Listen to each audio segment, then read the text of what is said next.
HOA sent enforcers to evict my family, but my wife is a Green Beret sniper. They came at dawn. The sound reached me before I saw anything. Low, steady, mechanical growls echoing through the stillness of our cul-de-sac. At first, I thought it was just someone's truck, maybe a delivery. But then the sound multiplied. Engines in sync, heavy tires crunching gravel and asphalt. My heart knew before my mind caught up. This wasn't normal. I parted the blinds with 2 fingers and felt a chill lance through me. Black SUVs, matte finish, windows tinted so dark they looked like obsidian stones rolling across our street, stopped in front of our house. Not 1, not 2, 5, perfectly aligned. Engines idling in unison like beasts waiting for a signal to attack. My kids were still asleep, their school bags hanging off the back of kitchen chairs. The clock on the stove glowed 5:43 a.m., far too early for neighbors to stir. The silence of the street was only broken by those engines and the faint chirping of birds confused by the intrusion of steel and menace. I felt my stomach clench. We'd ignored the HOA's letters. We'd mocked their warnings, laughed at their absurd threats. Remove the shed, repaint the fence, mow the lawn shorter, or else. What kind of suburban tyrants threaten, or else? Fines, maybe liens, at worst a legal notice. But this? The first SUV door opened. A man stepped out, wearing black tactical gear that didn't belong in a neighborhood lined with swing sets and trimmed hedges. A helmet with a visor, a vest with Velcro patches, gloves. He carried an assault rifle across his chest, the strap snug against his body. Then another man got out, and another. Soon, a small squad assembled in my front yard, boots crunching the dew-soaked grass.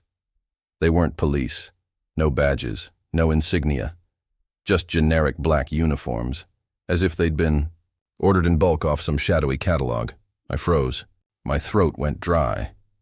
Every instinct screamed to barricade the door, to grab something, anything, to defend my family.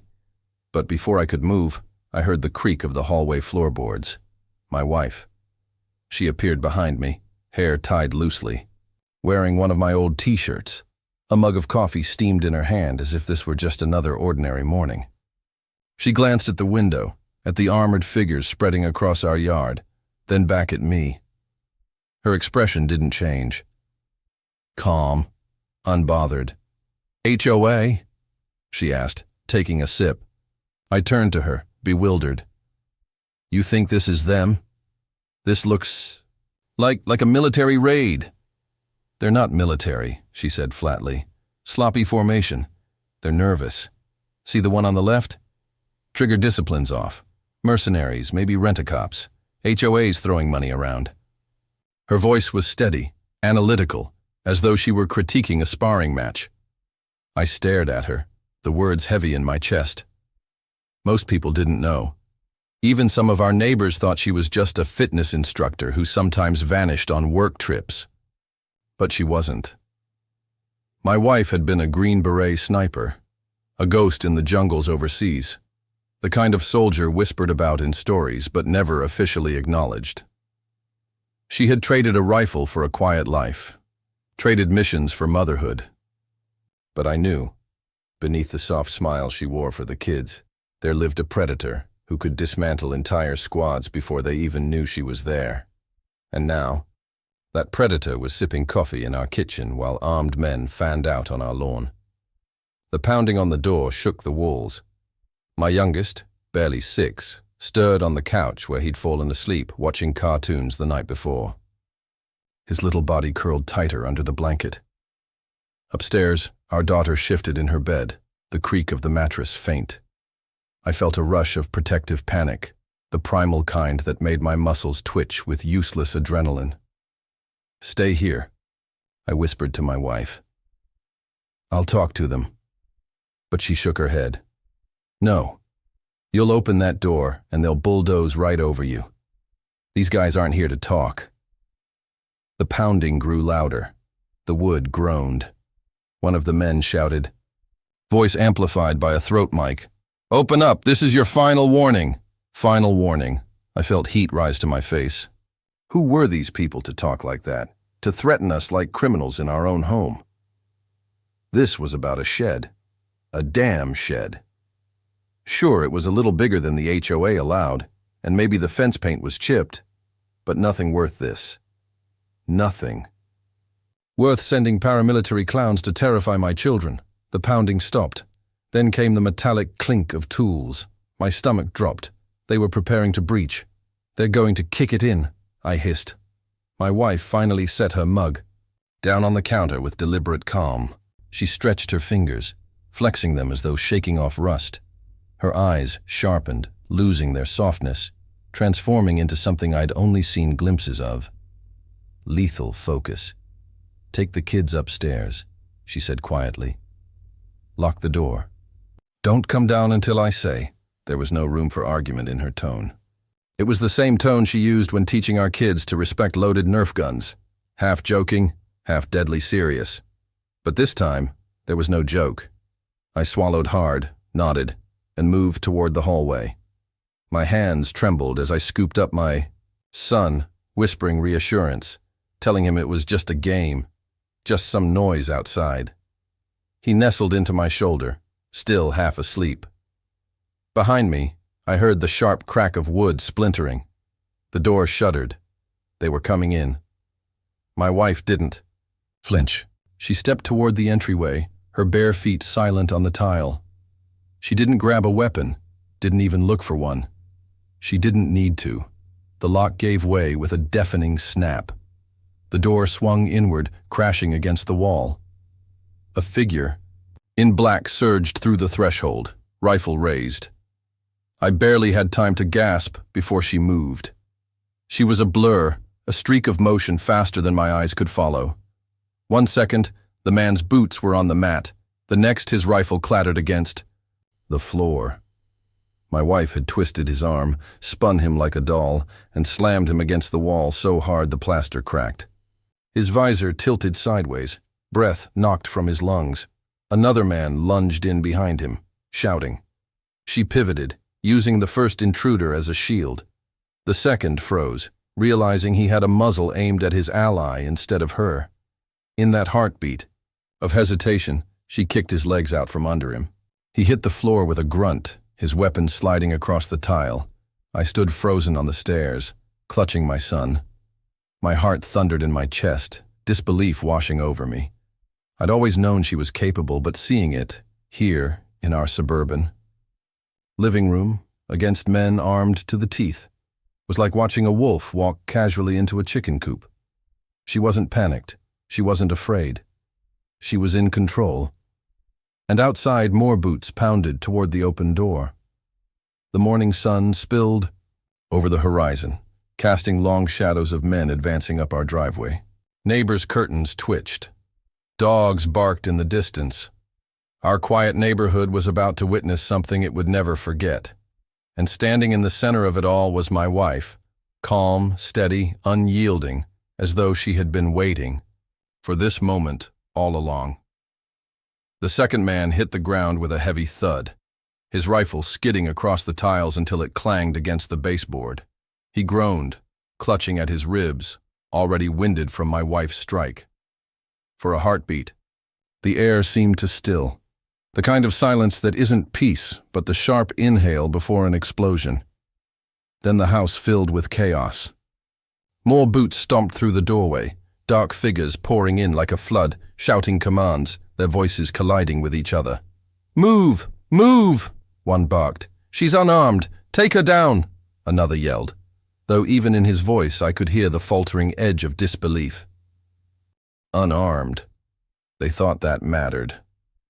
My wife's face was unreadable, her eyes cold as glass, her body moving with the kind of precision that comes only from years of combat where mistakes meant body bags. She grabbed the first man she'd slammed against the wall and wrenched his rifle free with such speed that he didn't even resist. It was already over before he realized what happened. In the same fluid motion, she pivoted, the rifle now hers. But instead of firing, she swung it like a staff. the buttstock cracking against the jaw of the man charging through next. The sound was sickening, a wet crack that dropped him instantly to the floor. Two more stormed in. I caught only flashes, black helmets, the glint of metal, fingers tensing on triggers. I ducked instinctively on the stairs, shielding my sons. Head, heart, hammering. But my wife didn't duck. She surged forward into them. One raised his rifle, but before he could aim, she shoved the muzzle aside, the shot ripping harmlessly into the ceiling. Plaster dust rained down. Her elbow shot back into his throat and he gagged, collapsing to his knees. She spun, fluid as a dancer, the weapon still in her grip, and slammed the barrel into the temple of the other intruder, dropping him like a marionette whose strings had been cut. It was terrifying and beautiful at the same time. She wasn't frantic. She wasn't screaming. Her breathing stayed steady, her movements exact. Every strike was measured, deliberate, efficient. She wasn't fighting to overwhelm them with rage. She was dismantling them like puzzles she'd already solved. 4 down, she muttered under her breath, not even looking back at me. It wasn't boastful. It was inventory. The leader outside bellowed, "Get in there! Take her out now!" More shadows rushed up the driveway. I could see them through the window. Armored figures moving with more caution now, hesitation creeping into their steps. The ones still standing inside regrouped, rifles raised, fury and fear tangled in their shouts. "On the ground now, on your knees!" My wife didn't obey. She stepped forward into their line of sight, holding the captured rifle casually in. One hand, barrel pointed toward the floor. Her stance was relaxed, almost bored, as though daring them to try. The silence stretched taut for a moment, broken only by the moans of the men she'd already disarmed. Then one of them charged, shouting. She moved faster than the eye could follow, sidestepping his momentum, hooking her foot around his ankle, and flipping him to the ground. In the same breath, she pressed the cold muzzle of his own sidearm, snatched from his holster mid-fall, against his temple. He froze, gasping, his courage gone in a flash. "Don't," she said simply. The others faltered. I saw it, the doubt spreading across their faces. They weren't prepared for this. They'd been told to rough up some suburban family, to make an example, to intimidate. They hadn't been warned that inside this cookie-cutter house was a Green Beret who could take them apart piece by piece before breakfast. Still, fear makes men reckless. One fired. The sound was deafening in the confined space, a sharp thunderclap that rattled my teeth. My daughter screamed upstairs. The bullet tore into the drywall inches from my wife's head, spraying dust. She didn't flinch. She didn't even blink. She dropped the man she'd been holding and snapped the rifle up, striking the shooter's wrist with the barrel so hard the weapon flew from his grip. Before it even hit the floor, she drove her knee into his stomach, folding him in half, then shoved him backward into the wall where he crumpled. Another tried to flank her, but she caught him by the vest, yanked him forward, and slammed his head against the door frame. He slid down, unconscious. I realized then what I was watching wasn't a fight. It wasn't even a contest. It was an execution of skill, a display of utter dominance. My wife wasn't reacting to them. She was controlling them, predicting every move, dismantling their assault like she'd rehearsed it 100 times in her mind. The living room was chaos, rifles scattered, groaning men on the floor, the stench of fear thick in the air. Sunlight streamed through the open door, illuminating the disbelief on the faces of those still outside. She stepped into the doorway, her silhouette framed against the morning light, the rifle now aimed loosely at the squad gathered on the lawn. She didn't raise her voice, but somehow they all heard her. "You came to the wrong house." Her words cut sharper than the gunfire. For a long moment, no one moved. The men outside shifted uneasily, glancing at each other, weighing their options. They outnumbered her, yes, but they'd just watched her dismantle half their team in seconds without breaking a sweat. The leader finally stepped forward. He was bigger than the rest, shoulders broad, jaw clenched behind his visor. He held his rifle steady, though the tremor in his stance betrayed the tension in his muscles. "Stand down, lady," he barked, though the edge of command had dulled. "We're here for an eviction, just an eviction. Don't make this worse." She tilted her head, eyes narrowing, her voice calm but razor-sharp. "You brought rifles into a family's home. You've already made it worse." I could see the men behind him shifting, their certainty unraveling. They hadn't expected resistance, hadn't expected to be humiliated in front of their commander. And certainly not by one woman, unarmored, barefoot in her own living room. The leader tried to recover control. "We've got authority. HOA rules." "You're out of compliance," her laugh cut him off. It wasn't loud, but it carried across the yard, dripping with disdain. "You think some neighborhood association gives you the right to terrorize families with armed thugs? No. You're mercenaries, hired bullies, and you're about to leave empty-handed." One of the fallen men groaned on the floor. The sound seemed to punctuate her words, a reminder of how quickly the others could join him. For the first time since the SUVs rolled in, I felt something other than fear. I felt awe. My wife wasn't just protecting us. She was dismantling an entire system of intimidation. These men didn't know it yet, but their mission had already failed. And yet, I could see it in the leader's posture. He wasn't ready to walk away. Not yet. Pride chained him in place. His eyes flicked to the neighbor's windows, to the curtains twitching with witnesses. If he retreated now, his authority shattered. If he attacked, he risked complete ruin. He was trapped between humiliation and destruction, and men like him rarely chose humility. The standoff thickened. My pulse hammered in my ears, my arms aching from clutching my son so tightly. Upstairs, my daughter whispered, "Daddy?" her voice trembling through the floorboards. I swallowed hard, watching my wife, knowing she could end this with a single move. But also knowing that what happened next would decide everything. Not just for us, but for every family on this street who had ever cowered before the HOA's threats. Her voice cut through the tension again, calm, certain.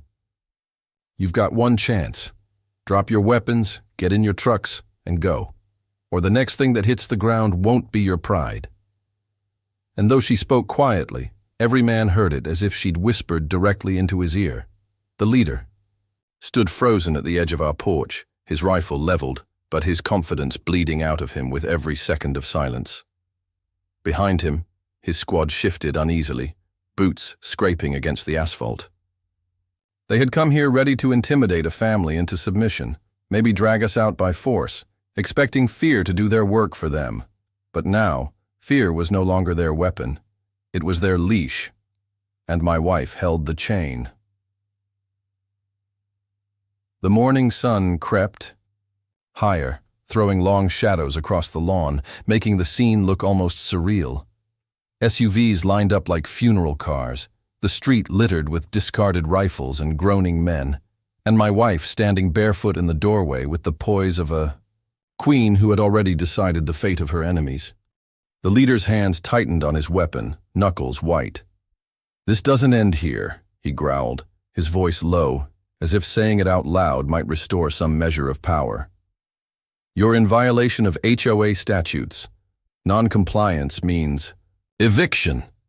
This is law. Law," she repeated, her tone sharp and cold. "You think law comes dressed in black armor, kicking down doors with rifles?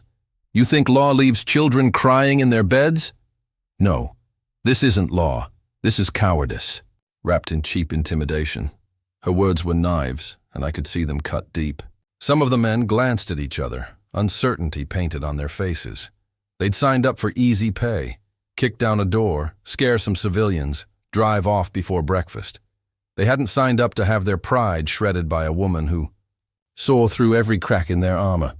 The leader tried to step forward, but she raised the captured rifle slightly, not quite aiming, but enough. His boot froze mid-step. That tiny hesitation said everything. He wasn't in control anymore. "You've already lost," she said, voice steady, "but I'll give you a choice. Leave now. Tell your bosses this family doesn't scare, and maybe you'll walk away with what little dignity you have left. Or stay, and I'll make sure your bodies are the next things my children see when they come downstairs." The words hung heavy in the air. They weren't shouted. They weren't even laced with rage. They were simple, matter of fact, a promise. The leader's jaw tightened. His pride battled against reason, but the weight of the scene was crushing him. One by one, his men lowered their rifles. First one, then another. The sound of metal clattering against asphalt echoed like distant thunder.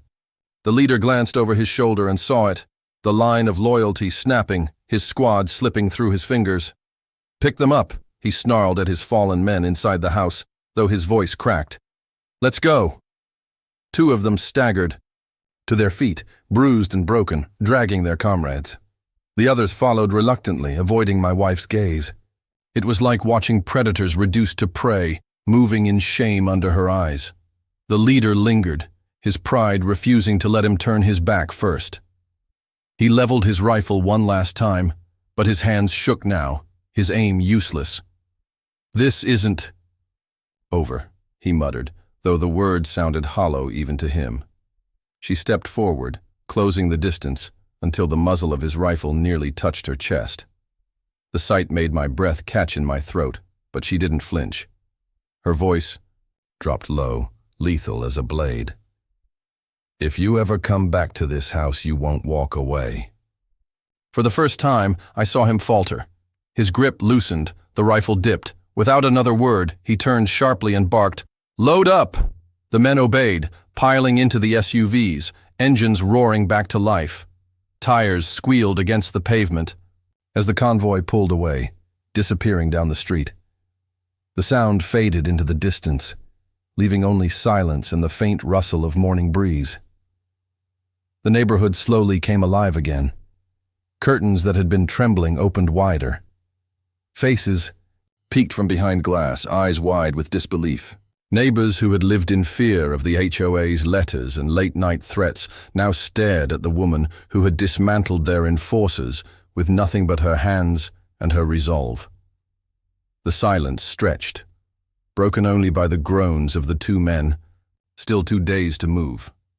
My wife looked at them, her expression unreadable, then gestured with the rifle toward the road. "Crawl home." They did. Inside, I exhaled for what felt like the first time in an hour. My arms ached from clutching our son, who was now clinging to me, wide-eyed but safe. Upstairs, I heard the creak of the floor as our daughter crept down, her small face peeking through the railing, eyes filled with both fear and awe. My wife finally lowered the rifle. She set it gently against the wall, as though it were nothing more than a broom she no longer needed. Then she turned back to us. The steel in her eyes softened instantly, the lethal edge fading like a shadow in sunlight. She walked over, brushing a strand of hair from her face, and took our son into her arms.